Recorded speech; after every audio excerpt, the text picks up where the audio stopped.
அன்பானவர்களே, நித்திய வெளிச்சம் டிவியின் எக்கால சத்தம் நிகழ்ச்சிக்கு உங்களை வரவேற்கிறோம். இந்த வீடியோவில் நாம் பார்க்க போவது இஸ்ரவேல் ஆதியாகமம் தொடங்கி 1000 வருட அரசாட்சி வரை உள்ள பயணங்கள். பாகம் 13, மசதாவின் மரணமும் மொசைட்டின் பழிவாங்கலும். வணக்கம் நண்பர்களே. இயேசு கிறிஸ்து சிலுவையில் மரிப்பதற்கு சில நாட்களுக்கு முன்பு எருசலேம் தேவாலயத்தை பார்த்து கண்ணீர் விட்டு கதறி அழுதார். உங்களை சுற்றிலும் உங்கள் சத்துருக்கள் மதில் போட்டு உங்களையும் உங்கள் பிள்ளைகளையும் தரையாக்கி போடும் நாட்கள் வரும் என்று லூக்கா 19 எச்சரித்தார். இயேசு சொன்னது போலவே கிறிஸ்துவுக்கு பின் 70 ரோமர்கள் எருசலேமை தரை மட்டமாக்கினார்கள் என்று பார்த்தோம். ஆனால் எருசலேம் அழிந்த பிறகு ரோமர்களிடம் சரணாய மறத்த ஒரு சிறிய யூதர்கள் கூட்டம் அங்கிருந்து தப்பித்து ஒரு செங்குத்தான பாலைவன மலை கோட்டைக்கு சென்று பதுங்கியது. அந்த மலையின் பெயர் மசாதா. சாக்கடலின் அருகே பல நூறு அடி செங்குத்தான பாறையின் மேல் கட்டப்பட்ட அசைக்க முடியாத கோட்டை அது. அங்கு சுமார் 960 யூதர்கள், ஆண்களும் பெண்களும் குழந்தைகளும் தஞ்சம் புகுந்தார்கள். நாங்கள் ரோமர்களுக்கு அடிமைகளாக வாழ்வதை விட சாவதே மேல் என்று சபதம் எடுத்தார்கள். ரோம இராணுவம் பல மாதங்களாக அந்த கோட்டையை முற்றுகையிட்டு மாபெரும் சரிவு பாதையை உருவாக்கி மேலே ஏறியது. நாளை காலை கோட்டை உடைக்கப்படும். அத்தனை யூத பெண்களும் மானபங்கப்படுத்தப்படுவார்கள். பச்சிளம் குழந்தைகள் பாறைகளில் மோதி கொல்லப்படுவார்கள் என்ற நிலைமை. அன்று இரவு மசாதா கோட்டைக்குள் அந்த 960 யூதர்களும் ஒரு மாபெரும் கொடூரமான முடிவை எடுத்தார்கள். எதிரிகளின் கையில் சிக்கி சித்திரவதைப்படுவதை விட நம் உயிரை நாமே எடுத்துக்கொள்வோம் என்று ஒரு தீர்மானம் போடுறாங்க. குடும்ப தலைவர்கள் தங்கள் சொந்த மனைவிகளையும் பிள்ளைகளையும் தங்கள் கையினாலேயே வெட்டி கொல்லுகிறார்கள். பின்னர் 10 பேரை தேர்ந்தெடுத்து மற்ற எல்லோரையும் கொலை செய்கிறார்கள். கடைசியாக எஞ்சி இருந்தவன் தன் நெஞ்சில் வாளை பாய்ச்சி கொண்டு சரிந்து விழுந்தான். மறுநாள் விடியற்காலை ரோமர்கள் வெற்றி முழக்கத்தோடு கோட்டையை உடைத்து கொண்டு உள்ளே பாய்ந்தார்கள். ஆனால் உள்ளே ஒரு காக்கா சத்தம் கூட இல்லை. 960 யூதர்களும் இரத்த வெள்ளத்தில் பிணங்களாக கிடக்கிறாங்க. ரோம படைத்தளபதியே அந்த தியாகத்தை பார்த்து அதிர்ந்து போய் மண்டியிட்டான். அந்த மசாதாவின் இரத்தம் சிந்திய மண்ணில் தான் இன்று இஸ்ரவேலிய இராணுவத்தின் IDF ஒவ்வொரு கமாண்டாவும் தன் பயிற்சியை முடிக்கும் போது துப்பாக்கியை கையில் ஏந்தி ஒரு மாபெரும் சபதம் எடுக்கிறான். அந்த சபதம் என்ன தெரியுமா? மசாதா இனி ஒருபோதும் வீழாது. அந்த சபதம் சாதாரண வார்த்தை அல்ல. அதை இஸ்ரவேல் எப்படி உலகிற்கு நிரூபித்தது என்பதனை இப்போது நாம் பார்க்க போகிறோம். 1972ஆம் ஆண்டு ஜெர்மனியில் உள்ள முனிச் நகரில் ஒரு உலக ஒலிம்பிக் போட்டிகள் நடந்து கொண்டிருக்கின்றன. இஸ்ரவேலின் விளையாட்டு வீரர்களும் அங்கே தங்கி இருக்கிறாங்க. செப்டம்பர் 5ஆம் தேதி அதிகாலை 4:30 மணி பிளாக் செப்டம்பர் என்ற பாலஸ்தீன தீவிரவாத அமைப்பு முகம் முழுவதும் கருப்பு துணி அணிந்து துப்பாக்கிகளோடு ரகசியமாக ஒலிம்பிக் கிராமத்திற்குள் புகுந்து அவர்கள் நேராக இஸ்ரவேலிய வீரர்கள் தங்கியிருந்த அறைக்குள் நுழைந்து 11 இஸ்ரவேலர்களை கொடூரமாக சுட்டு கொல்லுகிறாங்க. உலகமே டிவியில் இதை பார்த்து பதறி துடிக்கிறது. ஹிட்லரின் நாட்டில் வைத்து மீண்டும் யூதர்களின் இரத்தம் சிந்தப்பட்டது. இஸ்ரேலை ஆழமாக காயப்படுத்தியது. அப்போது இஸ்ரவேலின் பிரதமராக இருந்தவர் ஒரு பெண்மணி. அவர் பெயர் கோல்டா மேயர். அவர் இஸ்ரவேலின் அதிநவீன உளவுத்துறையான மொசாட் தளபதியை அழைக்கிறார். பைபிளில் லேவியராகமம் 24வது அதிகாரம் 20 சொல்லுகிறது, கண்ணுக்கு கண் பல்லுக்கு பல்.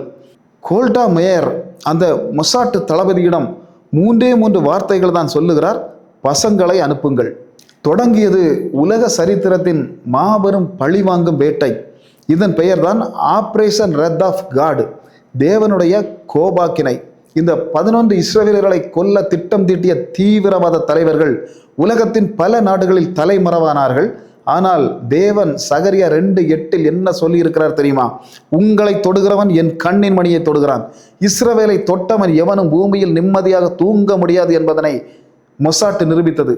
மொசாட்டின் ரகசிய கொலைப்படை ஐரோப்பா முழுவதும் இறங்கியது.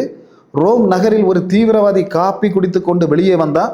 அடுத்த நொடி அவன் உடலில் 11 தோட்டாக்கள் பாய்கின்றன. பாரிஸ் நகரில் ஒரு தீவிரவாதியின் வீட்டு தொலைபேசி ஒலித்தது. அவன் போனை எடுத்த வினாடி ரிசீவரில் மறைத்து வைக்கப்பட்டிருந்த வெடிகுண்டு வெடித்து அவன் தலை சுக்கு நூறாகிறது.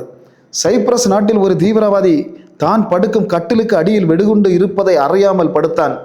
ஸ்பிரிங் அழுத்தியவுடன் குண்டு வெடித்து அவன் உடல் சிதறியது. இப்படியே பல வருடங்கள் உலகத்தின் எந்த மூலையில் அவர்கள் ஒளிந்திருந்தாலும் மொசாட் அவர்களை துரத்தி ஒவ்வொருவராக அடுத்த 11 பேருக்கு கணக்கு தீர்க்கும் வரை வேட்டையாடி கொண்டு குவித்தது.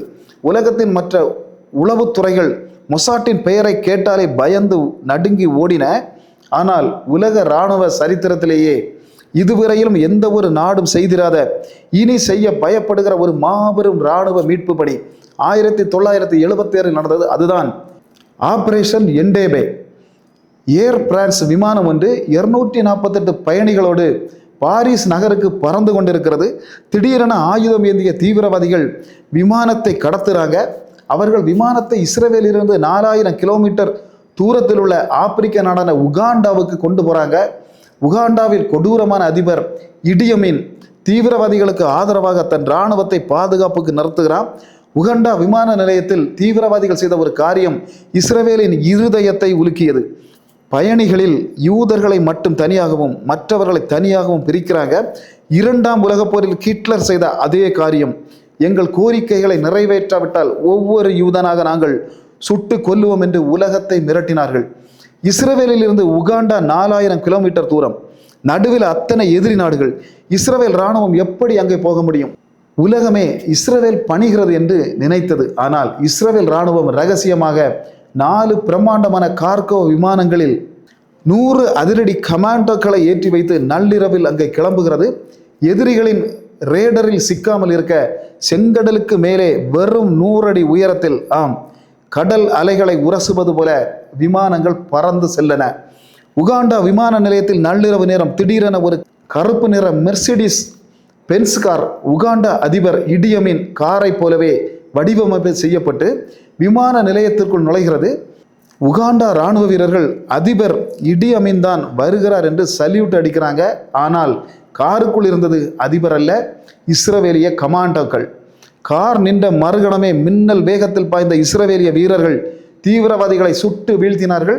நாங்கள் இஸ்ரவேல் இராணுவம், எல்லோரும் தரையில் படுங்கள் என்று எபிரேய மொழியில் கத்தினார்கள். வெறும் 90 நிமிடங்கள் 4000 கிலோமீட்டர் தூரம் ரகசியமாக பறந்து வந்து உகாண்டா இராணுவத்தின் விமானங்களை எல்லாம் தரையிலே குண்டு வைத்து தகர்த்துவிட்டு 102 யூத பிணைய கைதிகளையும் பாதுகாப்பாக மீட்டுக்கொண்டு இஸ்ரவேலுக்கு பறந்தார்கள். இந்த மாபெரும் தாக்குதலில் இஸ்ரேல் தரப்பில் ஒரே ஒரு கமாண்டா தளபதி மட்டுமே வீர மரணம் அடைந்தார். அவர் பெயர் யோனி நெதன்யாகு. அவர் வேறு யாருமல்ல, இன்றைய இஸ்ரேல் பிரதமர் பெஞ்சமின் நெதன்யாகுவின் சொந்த அண்ணன் சிந்திய அந்த இரத்தத்தின் கோபம்தான் இன்று பெஞ்சமின் நெதன்யாகுவை எதிரிகள் மீது இவ்வளவு மூர்க்கமாக தாக்க வைக்கிறது என்பதனை உலக அறிஞர்கள் அறிவார்கள். மொசாட் உளவுத்துறையும் இஸ்ரேல் கமாண்டாக்களும் உலகத்தின் தலை சிறந்த இராணுவமாக இருக்கலாம். ஆனால் அவர்களின் இந்த அசூர பலத்திற்கும் மாபெரும் வெற்றிக்கும் பின்னால் இருப்பது மனித மூளை அல்ல, அது தேவன் ஆபிரகாமுக்கு கொடுத்த மாபெரும் உடன்படிக்கை. சங்கீதம் 121:4 மிக ஆணித்தரமாக சொல்லுகிறது, இதோ இஸ்ரவேலை காக்குகிறவர் உறங்குவதும் இல்லை தூங்குவதும் இல்லை. மசாதாவின் ரத்தம் சிந்தி மடிந்த யூதர்கள் அழுகுரல் தேவனுடைய சிங்காசனத்தை எட்டியது. அதனால்தான் இன்று 1900 வருடங்களுக்கு பிறகு அவர்களை எந்த வல்லரசு நினைத்தாலும் அழிக்க முடியாத ஒரு எஃகு கோட்டையாக தேவன் இஸ்ரவேலை மாற்றினார். உலக போர்கள் வரலாம், அந்தி கிறிஸ்து வரலாம், ஆனால் இஸ்ரவேல் என்ற தேசத்தை உலக வரைபடத்திலிருந்து ஒருவனாலும் அழிக்க முடியாது. இந்த விறுவிறுப்பான இராணுவ ஆபரேஷன்களும் அதன் பின்னால் இருக்கும் தேவனுடைய பாதுகாப்பும் உங்கள் விசுவாசத்தை பலப்படுத்தி இருக்கும் என்று நம்புகிறேன். இதுபோல பலர் அறியாத பைபிள் மற்றும் வரலாற்று மர்மங்களை தொடர்ந்து காண நமது சேனலை சப்ஸ்கிரைப் செய்யுங்கள். நமது சேனலோடு இணைந்திருங்கள். கர்த்தர் உங்களை ஆசீர்வதிப்பாராக. ஆமேன், ஆமேன்.